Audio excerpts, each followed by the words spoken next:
Du lytter til Happy Ending, en podcast om frigørelsen fra og decentreringen af mænd.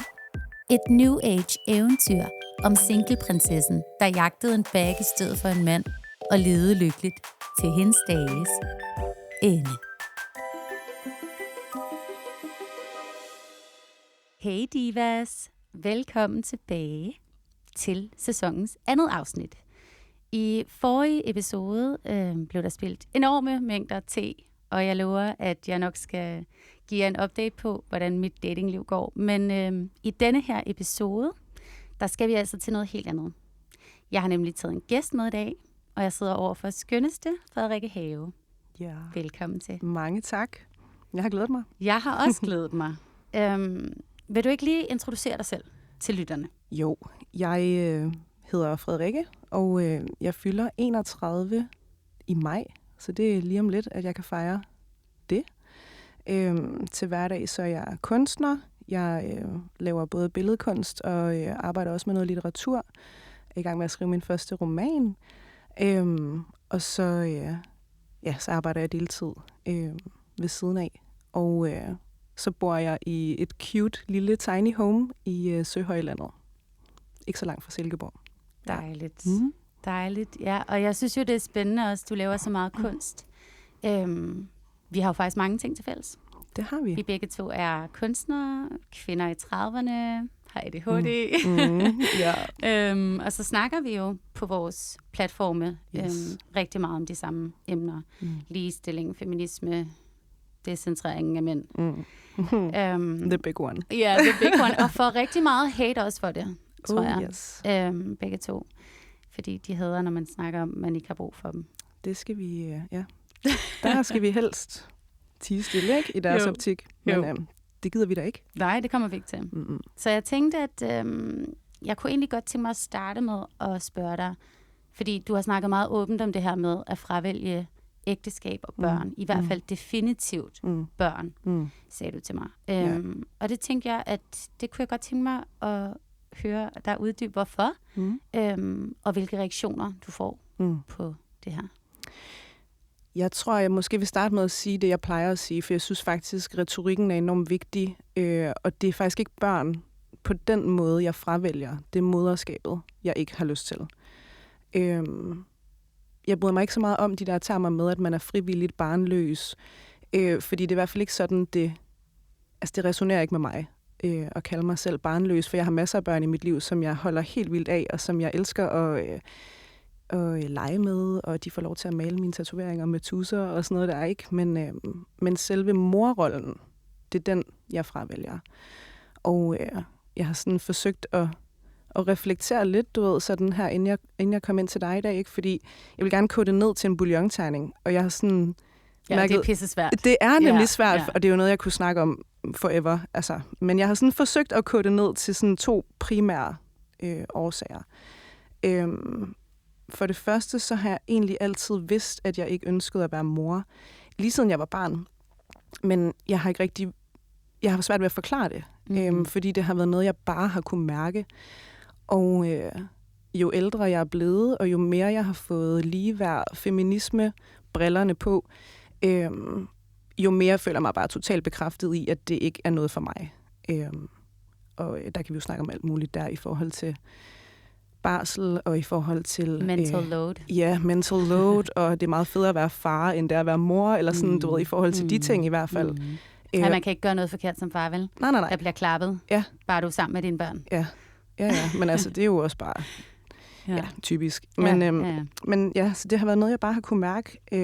Men det er meget fedt at have sproget nu i hvert fald, eller sådan kunne sætte ord på, at det stikker lidt dybere, end at det bare er noget, jeg kan mærke. Nu kan jeg rent faktisk også forklare det. Ja. Så det er sådan grund nummer 1, tænker jeg. Ja. Og grund nummer 2 handler faktisk lidt om sådan generationel healing for mig. Fordi jeg er vitterligt den første kvinde i mit stamtræ, som har det sæt rettigheder, jeg har, som har overhovedet muligheden for selv at vælge de her ting til eller fra. Og jeg tror også, at sådan, der er bare noget med tanken om, at jeg har mulighed for at gøre det modsatte af, hvad så mange kvinder før mig har været tvunget til. de har slet ikke haft det her valg. Mm-hmm. Jeg skal stadigvæk dele med samfundspres og samfundsnormer, men når det kommer sådan helt konkret til selvbestemmelse og lovgivning og sådan de der ting, så har jeg faktisk muligheden for at provide for mig selv. Jeg har mulighed for at skabe et meningsfuldt og sådan purpose-driven liv, hvor jeg er fri til at træffe de her beslutninger selv. Jeg er også fri til at kunne decentrere mænd. Så det har jeg tænkt mig at gøre. Obviously.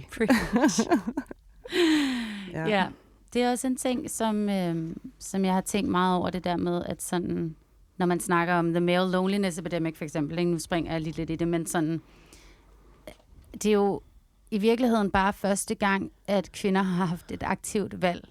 Altså sådan rent faktisk har haft muligheden for at vælge en mand fra. Mm. Før har vi været økonomisk afhængige. Mm. Eller som du selv siger, vi har slet ikke haft ret til at vælge selv. Så sådan, i virkeligheden, så synes jeg jo, det er sådan et sjovt term, det der sådan, at være som male loneliness, fordi jeg sådan, det lyder som om, det er kvinders skyld. Eller det lyder som om, det er noget, der sker for dem, og ikke på grund af dem. Men har du ikke hørt, at alting er altid kvinders skyld? Jo, I know. Ja. Men altså sådan, jeg synes bare, det er så sjovt, det der med sådan, det er jo bare første gang, de har skulle gøre noget for at være attraktive partnere. Mm-hmm. Det er første gang, de har skulle bringe noget til bordet selv. De snakker altid om, hvad bringer du til bordet? Det er første gang, at de skal ligesom, altså du fanger heller ikke fisk uden mad, ikke? Mm. Nej. Nej, og man kan sige, altså, lad os tage mading-analogien, ikke? Fordi kvinder har jo sultet. Altså, fordi vi har ikke kunne gå ud og, altså, i historisk belysning er det jo faktisk først nu, at vi sådan ægte kan gå ud og få det der job, og selv betale for lejligheden, og selv gøre alle de der ting der. Og når jeg siger det, så, altså, folk tror, at det er meget længere tid siden, end det faktisk er. Men prøv at høre, jeg er 31. Min mor, hun er født i 1965. Ligestillingslovgivningen var ikke engang indført. Mm-hmm. Vel, altså sådan, det er ikke engang så, altså, det er ret nyt. Prøv at høre, faktisk. Min mor var i live på et tidspunkt, hvor abort var ulovligt. Ja. Min mor. Folk, de tror, det er så lang tid siden, og det er det bare ikke. Mm-hmm. Og jeg kan ikke lade være med at tænke, at du ved, vores nuværende samfund er et produkt af fortiden. Og vi bliver alle sammen formet stadig af de her normer og latente overbevisninger. Alle de her ting har vi bliver socialiseret til, ikke? Og det er ikke bevidste tanker. Det får jeg også meget sådan modstand på, når jeg siger sådan noget, ikke? Fordi jeg tror, folk de tror, at jeg mener det som om, at det er noget, vi går rundt og tænker, når jeg skal performe for en mand. Nej, det er ikke en aktiv tanke, det er noget, der ligger helt ubevidst og latent i vores adfærdsmønstre.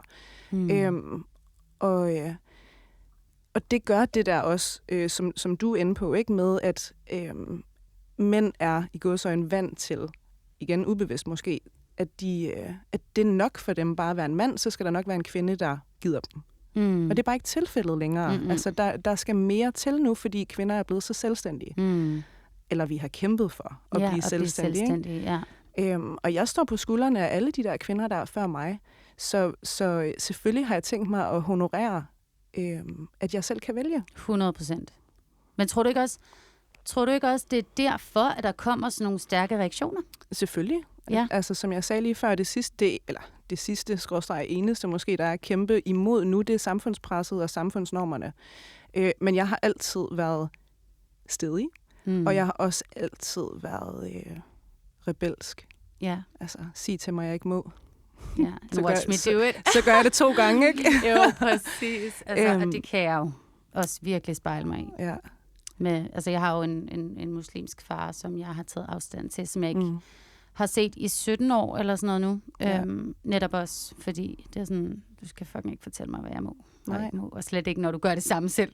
Altså, det var hele tiden så double-sided, det der med, at han måtte alt, men jeg måtte ikke noget, fordi jeg var en pige. Ikke? The double standards. Ja, præcis. Ja. Så, men jeg tror sådan ægteskabsmæssigt er det lidt en anden sag for mig, vil jeg sige. Ja. Altså, fordi jeg kunne egentlig godt se mig selv holde en kærlighedsfest eller en ceremoni eller et eller andet. Ja. Men ægteskab i den der sådan kontraktuelle forstand, det skal jeg bare ikke bede om. Fordi for det første, så synes jeg, det er et kæmpe scam. Og for det andet, så er det også en frihed. Altså, der er der også en frihedsting for mig. Og det her med at være så ubegrænset, som jeg overhovedet kan komme i nærheden af at være. Så kontraktuelt eller sådan i traditionel forstand, der kommer jeg ikke til at blive gift. Men altså... Vil du ikke uddybe, hvad et kæmpe skam er? Jo. I min optik, så er ægteskab patriarkatets sådan number one weapon til at fange kvinder. Altså trap them.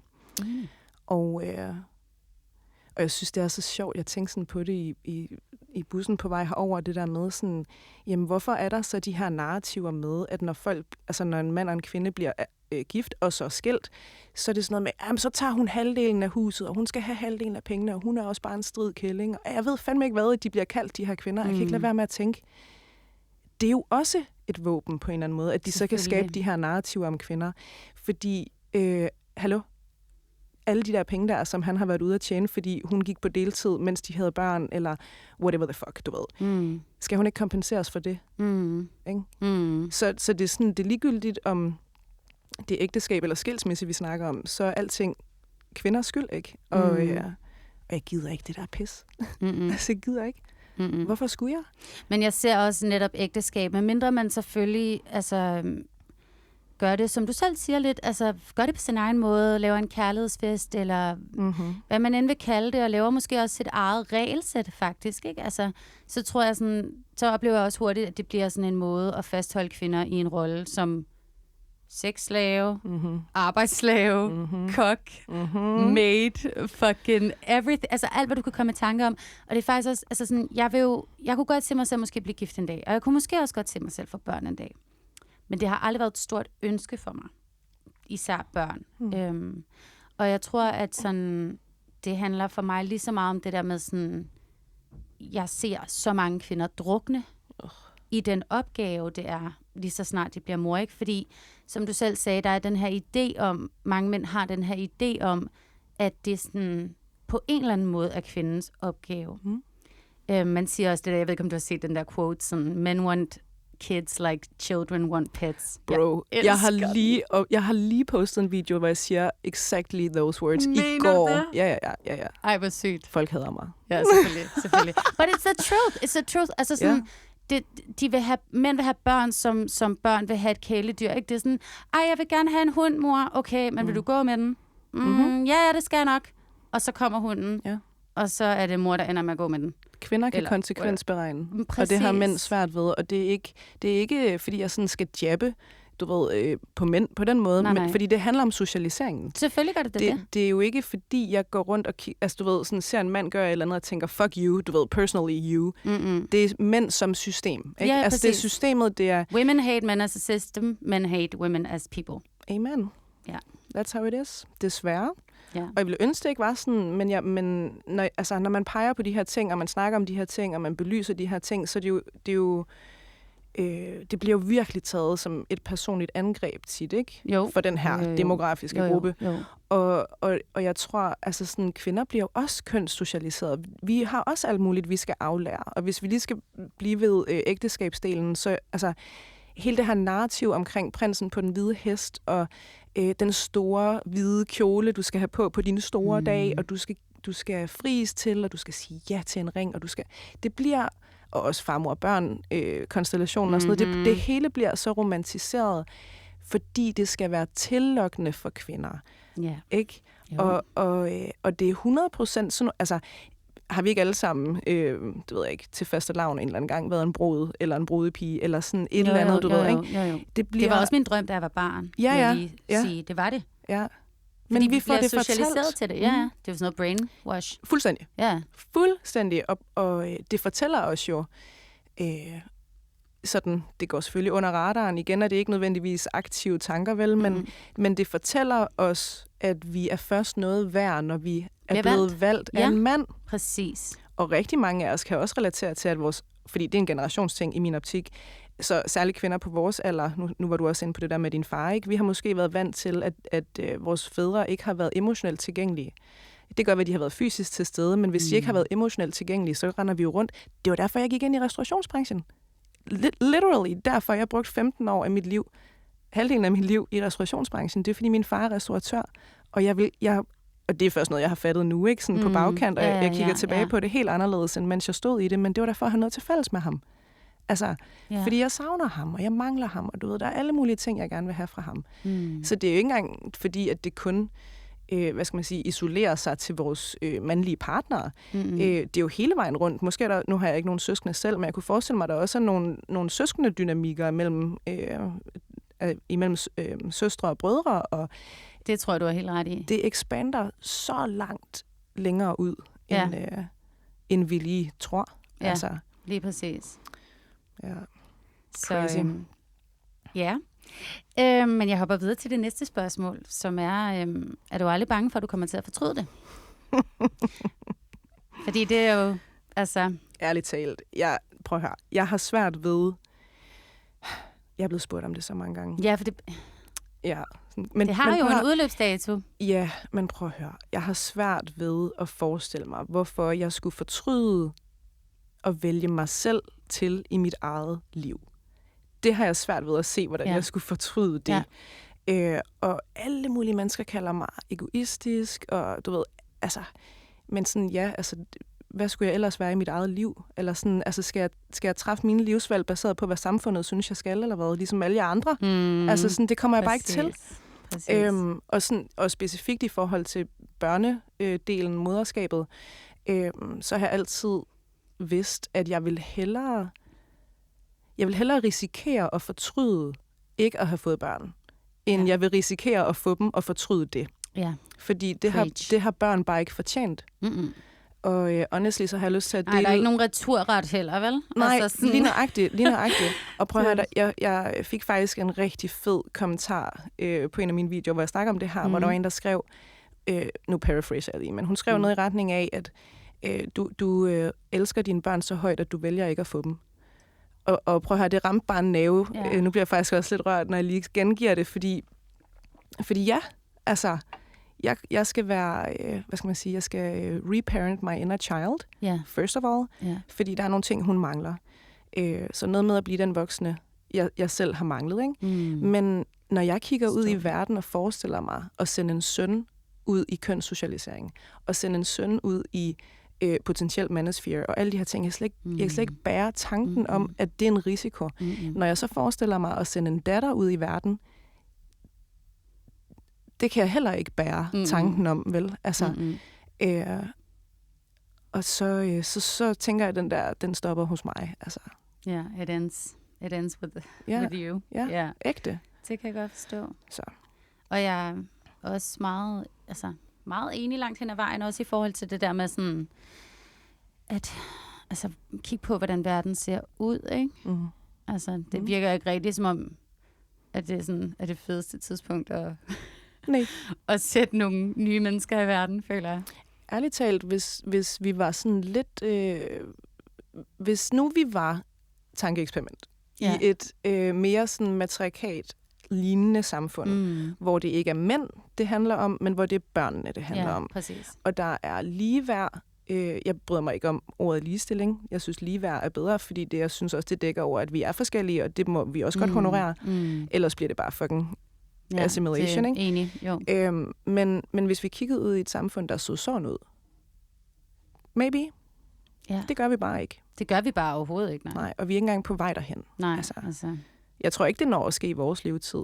Det tror jeg heller ikke, men jeg tror helt klart, der er mange ting, der rykker sig nu. Også med Gen Z, som er blevet kåret til den mest feministiske... kvinderne, Gen Z-kvinder, er den mest feministiske generation nogensinde. Ikke? Det er jo rigtig fedt at se, og så samtidig så er der alt det her med, at faktisk, at det på mændenes side ser helt omvendt ud. Og at hver tredje Gen Z-mand mener, at en kvinde skal adlyde sin mand.